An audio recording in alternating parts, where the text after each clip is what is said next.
Welcome back sa PH Grind Recap. Ngayon ay ibabahagi ko sa inyo ang American spy action comedy film noong 2014 na pinamagatang Kingsman: The Secret Service. Spoilers ahead, watch out and take care. Nagsimula ang pelikula sa isang chopper na papunta sa isang gusali sa Middle East. Hinuli at iginapos ng 4 na lalaki ang isang leader ng terorista sa isang upuan. Si Harry Hart na may codename na Galahad ay nagbanta na papatayin ang terorista maliban kung sasagutin niya ang kanyang tanong. Tumingala ang lalaki at ipinakita ang pin ng granada sa kanyang bibig.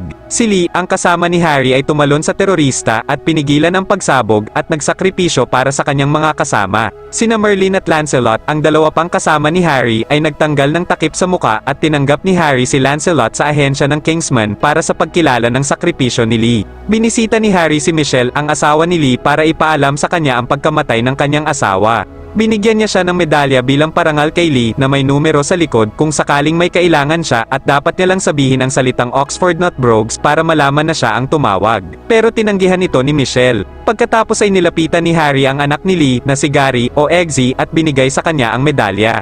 Pagkalipas ng 17 years sa Argentina, si Professor James Arnold ay binihag ng isang grupo ng kriminal. May kumatok sa pinto at nilapitan ito ng isang lalaki pero nakita niya si Lancelot. Pinatay siya ni Lancelot at pinatumba pa ang ibang lalaki bago uminom. Kalaunan ay isa pang katok ang narinig, lumapit si Lancelot para tignan pero nahiwa ang buo niyang katawan na gawa ni Gazelle, ang babae na may bakal na paa. Pinapasok niya ang kanyang amo na ang bilyonaryong si Richmond Valentine. Pinalaya ni na Valentine at Gazelle si Arnold at sinamahan siya. Bumalik si Harry sa London at pumunta sa tailor shop na nagsisilbing cover para sa headquarters ng Secret Service na Kingsman. Ang Kingsman ay pribadong intelligence organization na nilikha ng mga miyembro ng British nobility na nawala ng mga tagapagmana noong World War I. Doon niya nakita si Merlin at ang kanilang superior na si Arthur na kanyang amo. Nagluksa sila sa pagkamatay ni Lancelot at naghinala na may kinalaman ito sa mga kaguluhan sa Uganda at Chechnya. Bumalik kay Eggsy na ngayon ay nasa tamang gulang na. Kasama niya sa bahay ang kanyang ina at ang bago nitong asawa na si Dean, pati rin ang kapatid na sanggol ni Eggsy. Nakatira sila sa isang apartment at labis na nahihirapan sa pangpinansyal. Pumunta si Eggsy kasama ang dalawang kaibigan sa kainan nang mapansin niya ang gang ni Dean sa malapit. Nilapitan nila sina Eggsy at pinalabas sila doon. Umalis sila pero nakuha ni Eggsy ang susi ng kanilang kotse. Sumakay sila sa kotse at nagsimulang gumawa ng kalokohan. Nang lumapit ang may-ari ng kotse, nagmaneho sila paalis pero nakasalubong nila ang pulis. Nagmaneho pa atras si Eggsy hanggang sa mabangga sila. Sinabihan niya ang mga kasama na umalis na at siya na ang bahala. Pagkatapos ay nagmaneho siya at binangga ang kotse ng pulis. Di nagtagal, nalaman na si Eggsy ay inaresto. Binalaan siya ng pulis na makukulong siya ng 18 months kung hindi niya sasabihin kung sino ang dalawa niyang kasama. Pag-alis ng opisyal, kinuha niya ang medalya at tinawagan ang numero doon. Sinabi ni Eggsy ang salitang Oxford Not Brogues pero sinabi sa kanya ng kausap na wrong number siya. Kalaunan ay pinuntahan siya ni Harry at dinala siya sa isang lokal na bar kung saan nilapitan at kinumprante siya ng mga gang ni Dean. Sinabihan sila ni Harry na umalis pero naging bastos ang mga lalaki sa kanya at tinawag pa siyang lolo na ikinagalit ni Harry. Manners maketh man. Do you know what that means?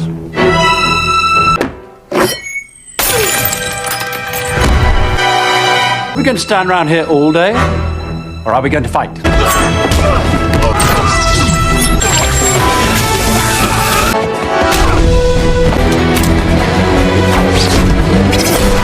dirty! Fucking dirty! Labis na ikinagulat ni Eggsy ang husay sa pakikipaglaban ni Harry. Hinawakan ni Harry si Eggsy sa balikat at binalaan siyang huwag magsalita tungkol sa nangyari bago umalis. Pag-uwi ni Eggsy, binugbog siya ni Dean tungkol sa sasakyan ng kanyang gang. Sinubukan ni Michelle na umawat pero tinulak lang siya. Nakikinig si Harry sa mga nangyayari gamit ang mikropono na nilagay niya sa balikat ni Eggsy. Binalaan niya si Dean na kung hindi niya titigilan si Eggsy ay ipapakulong niya ito. I have enough evidence on your activities to have you locked up for the rest of the day. The fuck? So I suggest you leave the boy alone, or I shall be forced to deliver it to the... Eggsy, meet me at the tailor, I told you. What the fuck's going on here? Sinabihan ni Harry si Eggsy na pumunta siya sa patahian na sinabi niya kanina, pero paglabas ni Eggsy, nakaabang sa kanya ang mga gang ni Dean.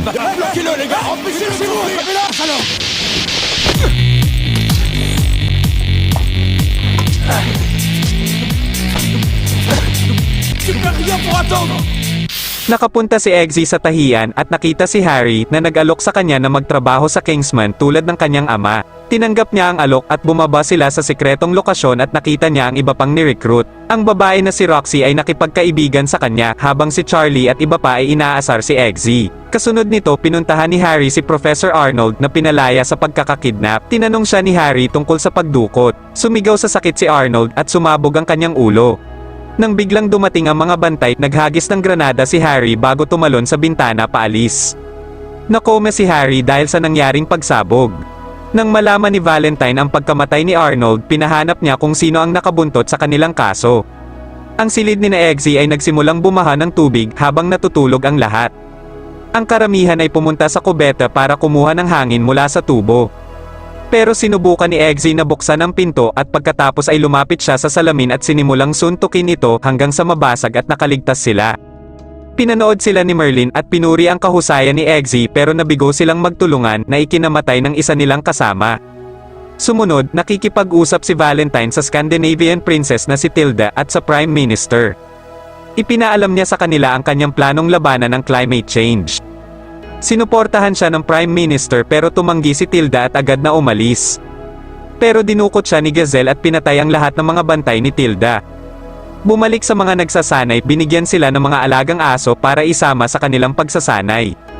Napilitan si Eggsy na alagaan ang maliit na aso na hindi sumusunod sa kanyang utos. Di nagtagal ay naging malapit din sila sa isa't isa at pinangalanan siya ni Eggsy na JB. Nang magising si Harry, nalaman nila na may chip na nakatanim sa leeg ni Arnold na naging dahilan ng pagsabog ng kanyang ulo. Ang peklat na nakita kay Arnold ay makikita din sa Scandinavian Prime Minister.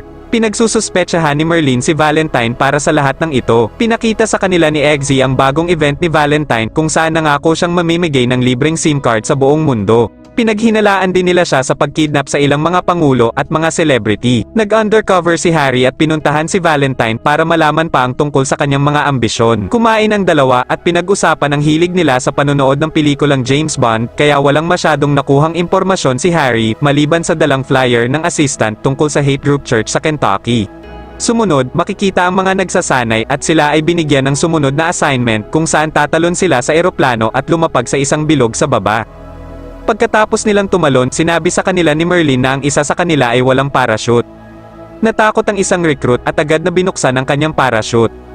Nanguna si Eggsy at pinaghawak kamay ang lahat hanggang sa sila na lang ni Roxy ang natitira. Hinila ni Roxy ang sa kanya mula sa 300 feet sa ere. Ang mga recruit na nakalapag sa bilog ay sina Eggsy, Roxy at Charlie habang ang iba ay tinanggal. Nakipagkita si Eggsy kay Harry sa patahian at dinala siya sa isang silid na puno ng armas, kabilang ang isang granada na mukhang lighter, isang ballpen na may lason at sapatos na may patalim na may lason. Ginawa ang mga ito para hindi pagsuspetsahan ng mga kalaban. Nakita nila sina Valentine at Gazelle. Si Valentine ay nakasuot ng isa sa mga costume mula sa boutique. Ang tatlo ay inassign sa isang nightclub para makipag-usap at paibigin ang isang babae. Nawalan sila ng malay habang nakikipag-usap dahil may inilagay sa kanilang inumin. Nang magising si Eggsy, nakagapos siya sa riles ng tren at tinanong siya ng isang lalaki tungkol sa Kingsman at kay Harry pero tumanggi siya sa kabila ng paparating na tren. And save your life. What the fuck is Kingsman? And who's Harry Hart? See, I just killed two of your friends who give me the same bullshit answer. Kingsman worth dying for.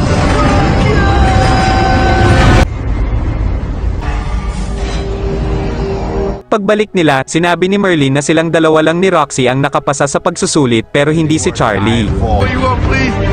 Just the King's Arthur. Out of here. Thank you, Charlie. Much appreciated. You're a bloody disgrace. Arthur, please. Ang kanilang huling assignment ay ang barilin ng kanilang mga alagang aso. Sinubukan ni Eggsy pero hindi niya magawa habang may narinig na putok ng baril sa silid ni Roxy. Pinauwi siya ni Arthur dahil hindi niya nagawa ang huling assignment. Nagmaneho pabalik sa kanyang bahay si Eggsy sakay ng kotse ni Arthur pero kusang dinala siya ng kotse papunta kay Harry. Ipinahayag ni Harry ang pagkabigo niya at ibinunyag na walang laman ang baril. Sinabi din niya na hindi nalunod ang isa nilang kasama at siya ay miyembro ng Berlin Kingsman. Samantala, tinanggap si Roxy na maging agent para sa Kingsman. Pumunta si Harry sa Kentucky para mag-imbestiga sa isang church matapos makatanggap ng tawag mula kay Merlin. Habang sina Valentine at Gazelle ay nagmamatsyag mula sa malayo at handang i-activate ang mga SIM card ng mga tao sa church na mula sa kanya.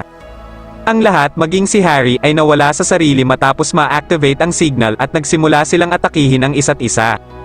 Kinalaban ni Harry ang lahat ng maglalakas loob na atakihin siya hanggang sa siya na lang ang natitira.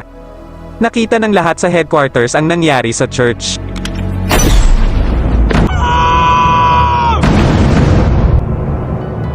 Nakipagkita si Eggsy kay Arthur para sa meeting at sinabi niya ang tungkol sa recording ni Harry ng pag-amin ni Valentine. Nang makita ni Eggsy ang peklat ni Arthur sa leeg, nalaman niya na pumanig din si Arthur kay Valentine na ang pangunahing layunin ay gamitin ang kanyang mga SIM card para magsagawa ng malawakang pagpatay ng mga tao sa mundo para wakasan ang climate change. Itinuturing niya ang sangkatauhan bilang isang virus sa planeta at naniniwala na ang pagpuksa dito ay magiging kapaki-pakinabang at mas mabuti para sa hinaharap. Uminom ang dalawa para kay Harry at pagkatapos ay naglabas si Arthur ng ballpen para i-activate ang laso na nilagay niya sa inumin ni Eggsy pero si Arthur ang naapektuhan. Makikita na pinagpalit ni Eggsy ang kanilang inumin ng malihis ang atensyon nito sa mga painting. Sa bagong impormasyon, pinuntahan ni Eggsy sina Merlin at Roxy at silang tatlo ay nagplanong hadlangan ang mga balak ni Valentine. Pinadala si Roxy sa kalawakan gamit ang dalawang malaking lobo para sirain ang isa sa mga satellite ni Valentine. Habang ang dalawa ay pumunta sa event ni Valentine, habang ang lahat ng kasangkot sa plano ay nagsasaya. Ginamit ni Eggsy ang invitation para kay Arthur at ginigaya siya para makapasok. Nadaanan niya ang kulungan ni Princess Tilda at tinanong sa kanya kung hahalikan niya siya kung maliligtas niya ang mundo at pumayag naman ang babae ng mas higit pa doon kung siya ay magtatagumpay. Sa kabilang banda, narating ni Roxy ang satellite pero dahil sa kanyang taas, isa sa kanyang mga lobo ay pumutok. Pero nagawa niya pa ring ilunsad ang rocket bago pumutok ang isa pang lobo na nagdulot sa kanya ng pagbagsak sa lupa. Nagawa niyang i-deploy ang kanyang rocket sa oras at ligtas na nakalapag. Biglang nilapitan ni Charlie si Eggsy at may hawak na patalim sa leeg niya pero gamit ang singsing ni Eggsy, nagawa niyang kuryentihin si Charlie. Bumalik si Eggsy sa eroplano habang hinahabol siya ng mga tauhan ni Valentine. Ang pagkasira ng satellite ay naging dahilan ng pagka-delay ng plano ni Valentine. Pero ginamit niya ang isang satellite na malapit at inactivate ang signal gamit ang biometric scanner na hindi kayang pigilan ni Merlin. Ang signal ay kumalat sa iba't ibang lugar sa mundo at ang mga tao ay nagsimulang magpatayan sa kahit sino. Makikita din si Michelle na sinubukang pumasok sa banyo kung nasaan ang kanyang isang anak. Tinangka ni Eggsy na bumalik at pigilan si Valentine pero na-corner siya ng mga kalaban.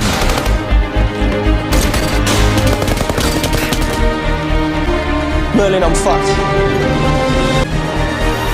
As am I. Na-corner din si Merlin pero nagawa niyang i-activate ang mga implants na ikinamatay ng mga kasangkot at tauhan ni Valentine. Binalikan ni Eggsy sina Valentine at Gazelle at pinaputukan niya sila kaya natanggal ang kamay ni Valentine mula sa scanner at naputol ang signal. Lumabas si Gazelle at sinubukang patayin si Eggsy. Nag-away sila hanggang sa masugatan si Gazelle ng sapatos na may laso ni Eggsy. Pagkatapos ay kinuha niya ang isang paa nito at agad na ibinato sa likod ni Valentine na kanyang ikinamatay. Bilang resulta, lahat ng signal ay permanenteng natigil. Pagkatapos nun, binati ni Merlin si Roxy at Eggsy sa pagliligtas sa mundo. Pagkatapos ay pumunta si Eggsy kay Tilda na may dalang bote ng alak at tulad ng ipinangako niya, silang dalawa ay nagsaya. Makikita sina Michelle at Dean sa bar. Dumating si Eggsy at sinabi sa kanyang ina na ang kanyang bagong posisyon ay nagbigay sa kanya ng maraming benepisyo tulad ng bagong bahay para sa kanila. Sinama ni Dean ang kanyang gang para bugbugin si Eggsy, habang si Eggsy ay pumunta sa pinto para isara ito at sinabing manners make it men gaya ng sinabi ni Harry. Come on. Sit down, you. You're in fucking hospital. Please, just go, babe. Alright. As a good friend once said, manners maketh man. Up your manners up your fuck. Are we gonna stand around here all day? Or are we gonna fight? Maraming salamat sa panonood at kung nagustuhan mo ang movie recap na ito, huwag kalimutang mag-subscribe para sa mga susunod pa na video.